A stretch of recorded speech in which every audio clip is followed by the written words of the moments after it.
time to time, I tell you about these kids that I have. I've got the three of them. I've got a little boy and a couple of little girls, and I'm just crazy about them. I don't know how that happened. When Camilla first told me that we were going to have a baby, I was like, that is awesome, but I didn't totally know why. And then it's just hard to picture loving a human that doesn't exist yet and you can't see yet. And then they came along, and each one, as they came into the world, it was incredible. I just immediately loved everything about them, and I still do. I got this problem. I don't even know why I'm telling you this right now, but I pull up my old hard drives to work on stuff like this, and I also have old photos, years of photos on there, and if I fall into the trap of opening those things up, I look at them, and I just get misty-eyed. I cry and stuff. I mean, these kids are still with me. They're in my house. I love them. Everything's going great. We're still doing family stuff. They're young, but I feel this weird sense of joy and nostalgia and grief over the passing of the time that we've already had together. And I have an incredibly soft heart for them. And I guess it's part of the squishy heart dad thing. But I've got a particular soft spot for their brains. I want them to be great at thinking. I want them to be great, as you and I have talked about before, at understanding a story and understanding character arcs. I want them to be great at interpreting cultural texts.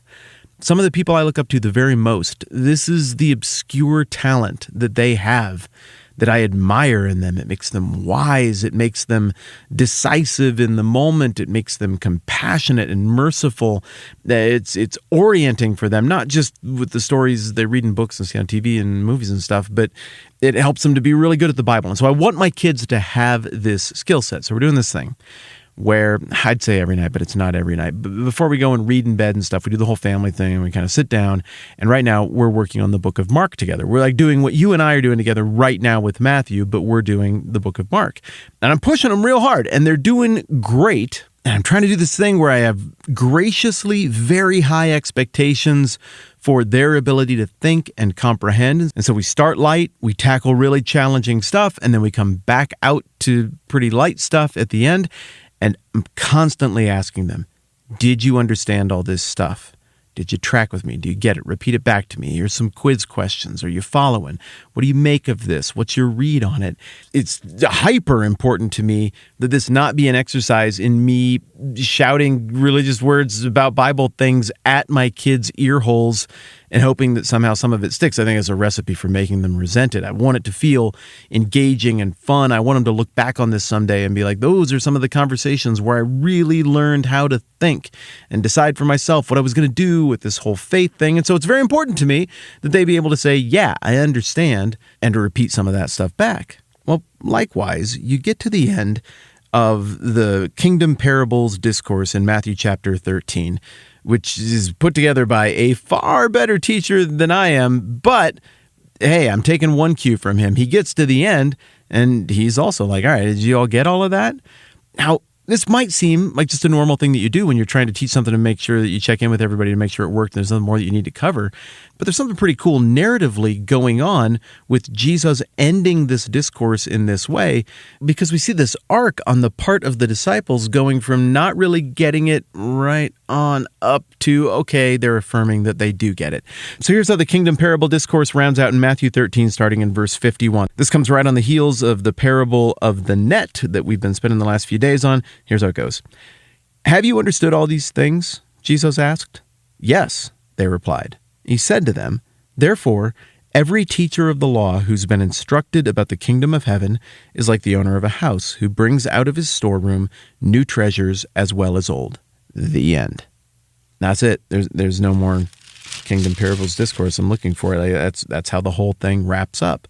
So I guess it's appropriate that he wraps up a discourse that is peppered throughout with asides and references to the Old Testament and questions that acknowledge the fact that some people are going to get the parables and some people aren't going to get the parables. Some people, as they're being told, are getting it, and some people, as they're being told, are not getting it. I mean, if you wanted to round out this discourse, this chunk of Bible, in a way that was indicative of what we just did for the last 52 verses, you would need to finalize or reiterate that point about understanding or lack thereof, and you'd probably want to end with a parable, which he does. So we get our fifth micro parable here, and we'll break that down a little bit more here in just a second.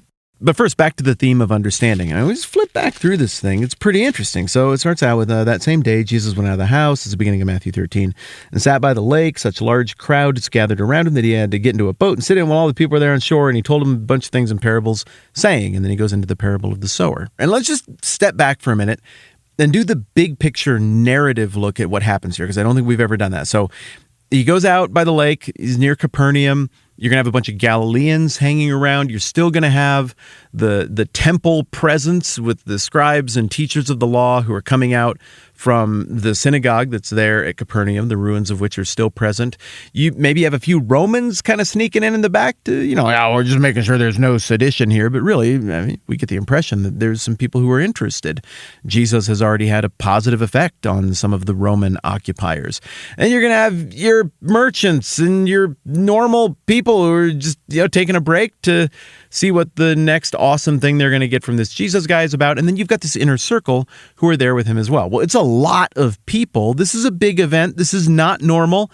I'm sure that the teachers of the law at the synagogue didn't draw this kind of crowd every day. Jesus is becoming a phenomenon.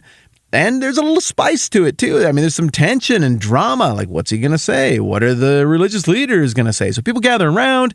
There's so many there. They can't be heard. Jesus harnesses his understanding of the natural world and the rules that make it go because he invented all of that stuff. He gets out on the boat. He uses that refraction principle to make his voice well heard. And apparently, the speech is broken up into little pieces. So he gives the parable of the sower, which is a fascinating place to start because it's kind of a microcosm for the whole thing. It's about somebody spreading the seed of truth of the kingdom just everywhere indiscriminately. Well, that's exactly what he's doing as he gives the kingdom parable discourse. He's distributing this truth to a whole wide variety of people right there. They probably don't understand that parable is describing what is happening in the moment as he's saying it, but I bet it occurred to a lot of people later.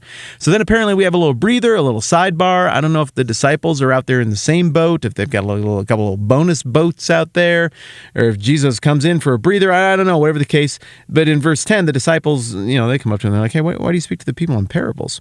Jesus is like, hey, guys, the knowledge of the kingdom has been given to you, but not to them, presumably not to all of them. And then Jesus himself says that he is fulfilling what was written in the prophet Isaiah about God opening and closing eyes.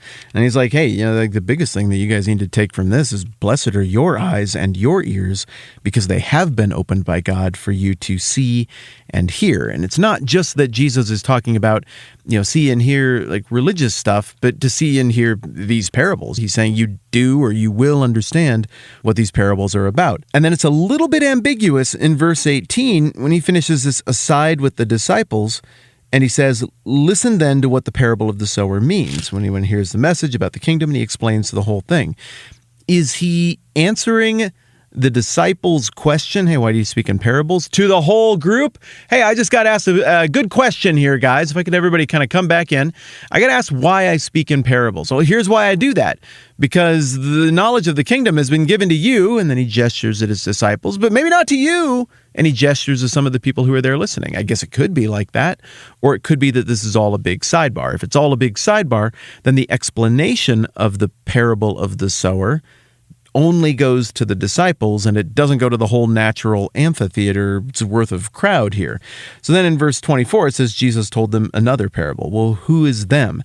I think the best way to read this, given the context, is that Jesus must be giving this next parable, this is the one about the wheat and the weeds, to the whole group that are gathered together, because it's only later that privately the inner circle asks to have that one explained. They would have asked immediately if that had been part of the sidebar out in the boat, but it doesn't appear to have been so. So probably everybody hears the parable of the sower.